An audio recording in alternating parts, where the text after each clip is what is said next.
indikator pembelajaran kita pada hari ini yaitu yang pertama, kalian mampu melanjutkan penggalan cerpen menjadi cerita yang utuh secara runtut dan logis. Yang kedua, kalian mampu mengidentifikasi struktur cerpen yang meliputi abstrak, orientasi, komunikasi, evaluasi, resolusi, dan koda pada cerpen yang telah disusun. Kemudian yang ketiga, kalian mampu menganalisis struktur cerpen yang dibuat dengan tepat melalui kegiatan diskusi kelompok. Nah, sebelum masuk ke pembelajaran, Ibu mau buat kesepakatan dulu bersama kalian dalam kegiatan pembelajaran kita hari ini. Yang pertama, tidak boleh membuat kegaduhan di kelas. Yang kedua, aktif dalam pembelajaran di kelas. Itu siapa ya yang berisik?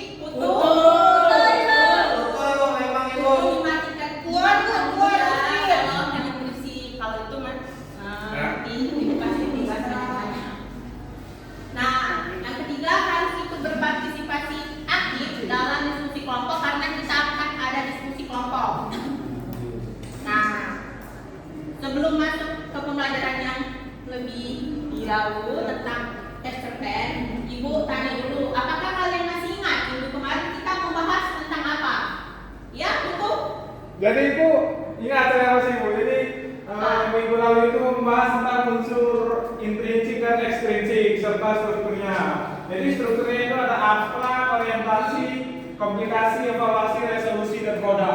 Ya, jadi kemarin kita membahas unsur intrinsik, ekstrinsik, dan strukturnya ya. Seperti yang disebutkan oleh Putu tadi, ada abstrak, orientasi, komunikasi, evaluasi, resolusi, dan koda. Selanjutnya, mengapa sebuah cerita pendek dapat menarik perhatian pembaca meskipun ceritanya singkat? Ayo, ada yang bisa jawab? Ya, Galuh? Menurut saya, Kenapa? disusun secara ringkas dan memiliki alur yang jelas dan juga menarik. Jadi cerpen itu biasanya menyajikan konflik walaupun singkat tapi dapat membuat pembaca itu penasaran terhadap apa sih kelanjutan ceritanya. Ya, benar sekali. Jadi jawaban Galuh sudah benar ya. Jadi sini Ibu menambahkan sedikit kalau cerpen itu dapat menarik perhatian karena biasanya ceritanya itu dekat dengan kehidupan sehari-hari siswa. Pertanyaan terakhir nih. Menurut kalian, apa saja bagian penting yang harus ada dalam sebuah teks cerita pendek agar ceritanya mudah dipahami? Ada yang tahu anak-anak? Ya, nanti aku. Menurut saya struktur yang jelas Ibu, karena meliputi abstrak, orientasi, komunikasi, evaluasi, resolusi, dan koda. Jadi unsur intrinsisnya itu seperti tokoh, alur, penokohan, dan latarnya Ibu. Ya, benar sekali. Jadi harus ada struktur yang jelas ya. Nah, itu tadi yang pertama ada abstrak. Yang kedua itu orientasi. Yang ketiga itu komunikasi. Yang keempat itu resolusi. Yang kelima itu maksudnya yang keempat itu evaluasi.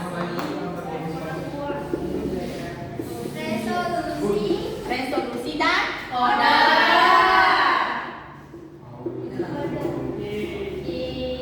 Nah, karena sudah tahu strukturnya, di sini Ibu kasih.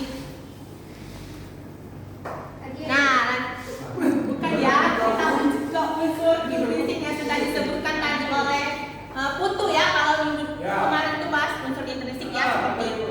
Ya, seperti yang sudah dijelaskan kemarin, ada tema, ada tokoh, ada penokohan, ada alur atau plot, latar atau setting, sudut pandang, gaya bahasa, dan amanat. Nah, untuk unsur ekstrinsiknya itu ada latar belakang masyarakat yang terdiri dari ideologi negara, kondisi. Ibu nabi anak-anak Bu. Nabi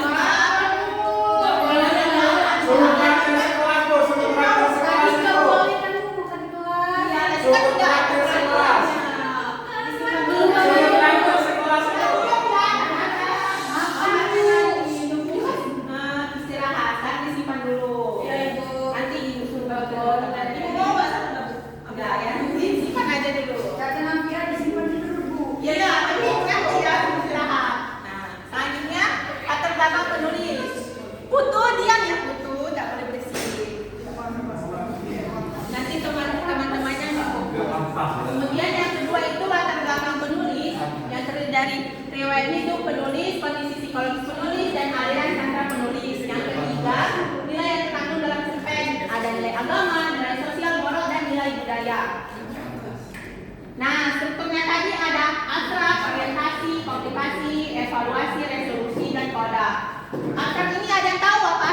Gambaran awal Ibu.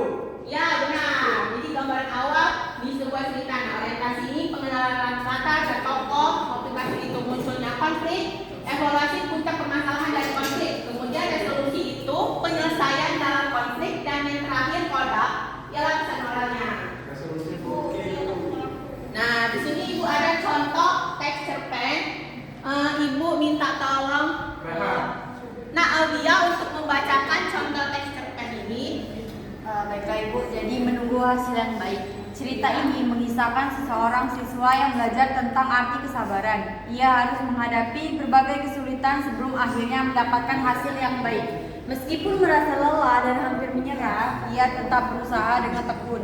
Kesabaran yang ia miliki akhirnya membuahkan hasil yang membahagiakan. Dari pengalaman itu, ia memahami bahwa kesabaran dapat membawa kebaikan. Benar, jadi ini bagian abstrak ya. Kenapa disebut bagian abstrak, Aulia? Karena pengenalan dari awal cerita Ibu. Benar sekali, tepuk tangan untuk Aulia.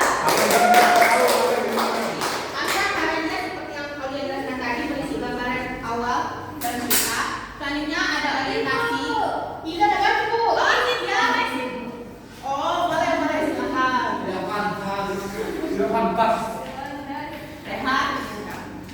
Kemudian lanjut orientasi. Orientasi ini berisi tentang pengenalan latar dan juga tokoh. Kalian bisa baca sekilas. Kemudian ada juga komplikasi. Di sini mulai muncul permasalahan dalam sebuah cerita.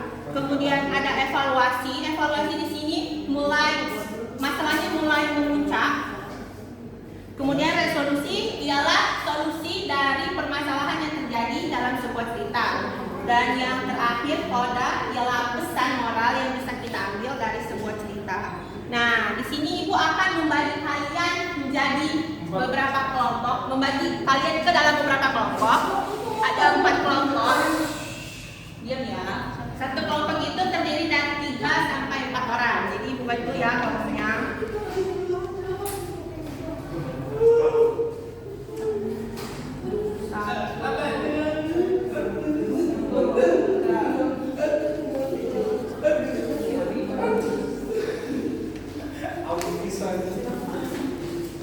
Ibu, aku nggak mau kerja sama kamu Bu. Ibu, aku udah ada kelompok. Sini. Bentar ya. Sini. Cowoknya cuma 2 loh. Ini bertiga. Ih, kamu tuh buang ya? Bu, kok cowoknya cuma 2 sih? Bu, cowoknya Kenapa mana ada Bu? yang lain banyak yang nggak masuk? Kemana Bu? Pokoknya ada cowok. Bertiga ya. Oke, jadi sudah Ibu bagi ya tadi kelompoknya ada kelompok 1, kelompok 2, kelompok 3 dan kelompok 4. Ibu bagi waktu 10 menit cukup nggak? Cukup ya. Ayo, silakan. Iya, Kalau kami kita sudah mulai kerja. ada yang ingin ditanyakan?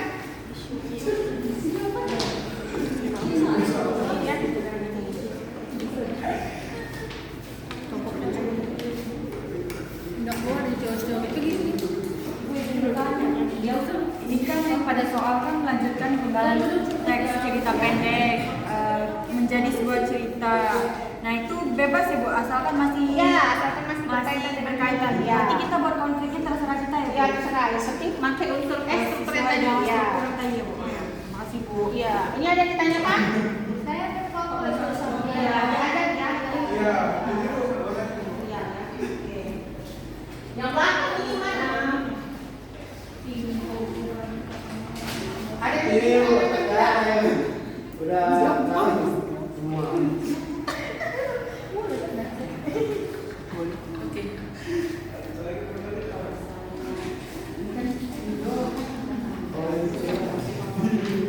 Yang belakang kalau ada yang ingin ditanyakan ya, silakan ditanyakan.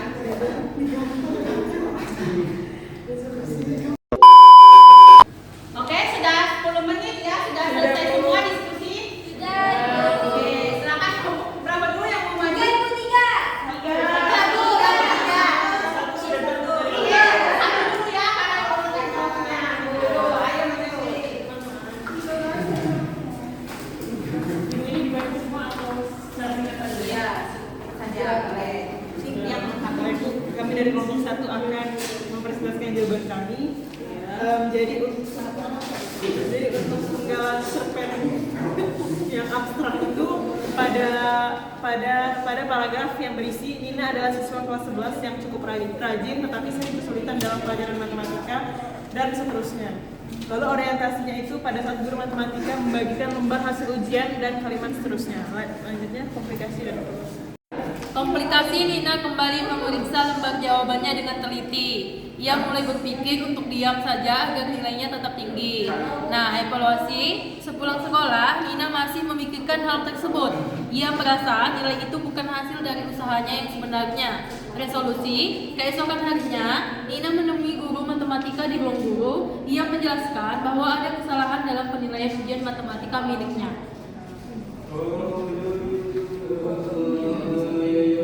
Jadi kodanya itu Nina merasa lega meskipun nilainya tidak setinggi sebelumnya. Ia belajar bahwa kejujuran lebih penting daripada angka semata. Sejak saat itu, ia semakin berusaha belajar dengan sungguh-sungguh. Teman-temannya juga menghargai keberaniannya untuk jujur. Nina menyadari bahwa kejujuran akan selalu membawa kebaikan dalam hidupnya.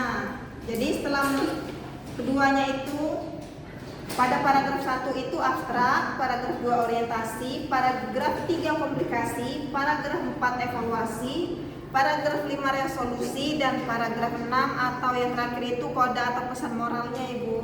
Ya, jadi benar ya. Tepuk tangan dulu untuk kelompok 1.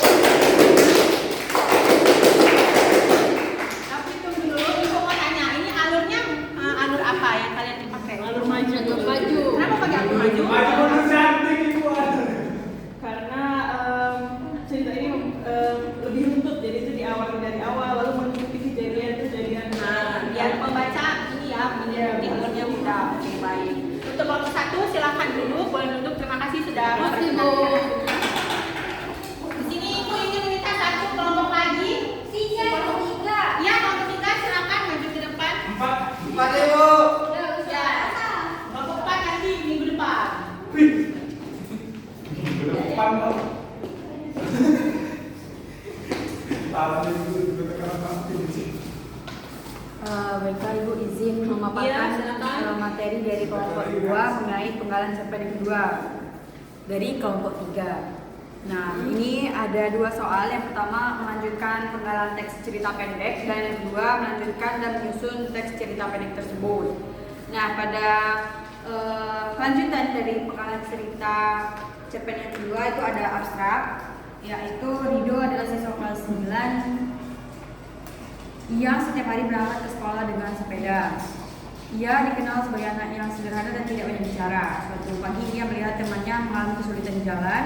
Kejadian itu membuatnya harus mengambil keputusan cepat. Rido pun belajar arti dari penting tolong menolong. Lalu ada juga orientasi. Pagi itu Rido berangkat ke sekolah lebih awal karena ada tugas yang harus dikumpulkan. Jalan menuju sekolah masih cukup sepi. Di tengah perjalanan ia melihat Putra berdiri di pinggiran jalan. Sepeda Putra terlihat rusak pada bagian rantainya. Putra tampak bingung dan sedikit panik. Selanjutnya akan dibacakan oleh teman saya. Jadi Bu, selanjutnya ada komplikasi. Putra khawatir akan terlambat masuk sekolah. Ia tidak tahu cara memperbaiki rantai sepedanya. Rido sebenarnya juga sedang terburu-buru. Ia takut jika berhenti ia sendiri akan terlambat. Namun melihat kondisi Putra, ia merasa tidak tega untuk pergi begitu saja. Lalu yang keempat ada evaluasi. Rido berhenti sejenak dan memikirkan apa yang harus ia lakukan. Ia ingat bahwa tugasnya penting, tetapi membantu teman juga tidak kalah penting. Ia membayangkan jika dirinya berada di posisi Putra, perasaannya mendorongnya untuk tidak meninggalkan temannya. Akhirnya ia memutuskan untuk membantu. Selanjutnya akan dilanjutkan oleh teman saya, Bu. Baik, selanjutnya ada resolusi. Jadi Rido membantu memperbaiki rantai sepeda Putra. Tangannya menjadi kotor, tetapi ia tetap berusaha sampai berhasil. Setelah beberapa menit, sepeda Putra bisa digunakan kembali. Mereka kemudian berangkat ke sekolah bersama. Meskipun sedikit terlambat, guru memahami alasan mereka. Kalau Koda, ini sejak kejadian itu hubungan Rido dan Putra menjadi lebih dekat.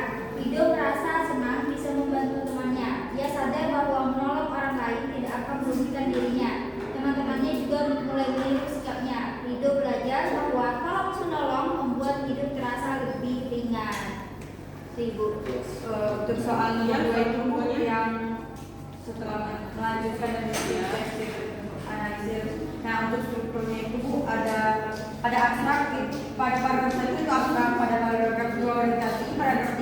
komunikasi, paragraf 4 evaluasi, paragraf 5 resolusi, dan paragraf 6 atau yang terakhir koda sebagai pesan moralnya. Terima kasih kelompok 3. Tepuk tangan dulu untuk kelompok 3. Sudah bagus ya, ceritanya sudah runtuh dan analisisnya juga sudah benar. Silakan kelompok 3 boleh duduk. Terima kasih ya.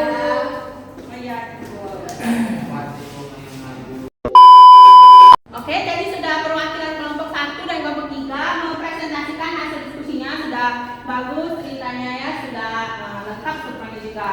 Kita masuk ke sesi terakhir yaitu kesimpulan. Ada yang ingin membuat kesimpulan? Ya, Mutia.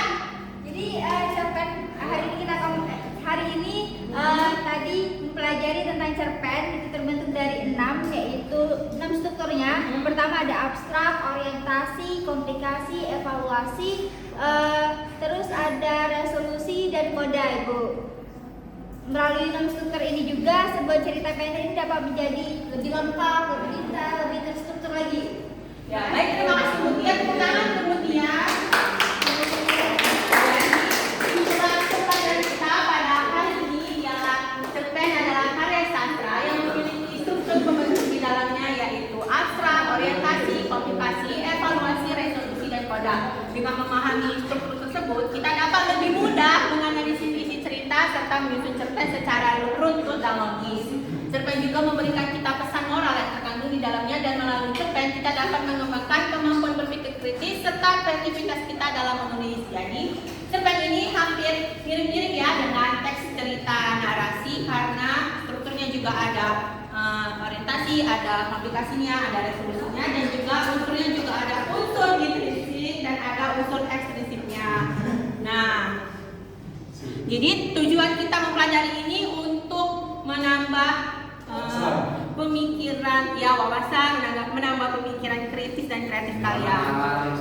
Ya benar. Nah selanjutnya untuk pertemuan selanjutnya kita masih membahas mengenai teks cerpen dan ibu ada tugas untuk kalian di rumah. Tugasnya membaca satu teks cerpen, kemudian analisis struktur dalamnya dan temukan pesan moral atau amanat yang bisa diambil dari cerita tersebut. Minggu depan dipresentasikan hasil bacaan dan analisis kalian di depan kelas ya. Oke, Bu.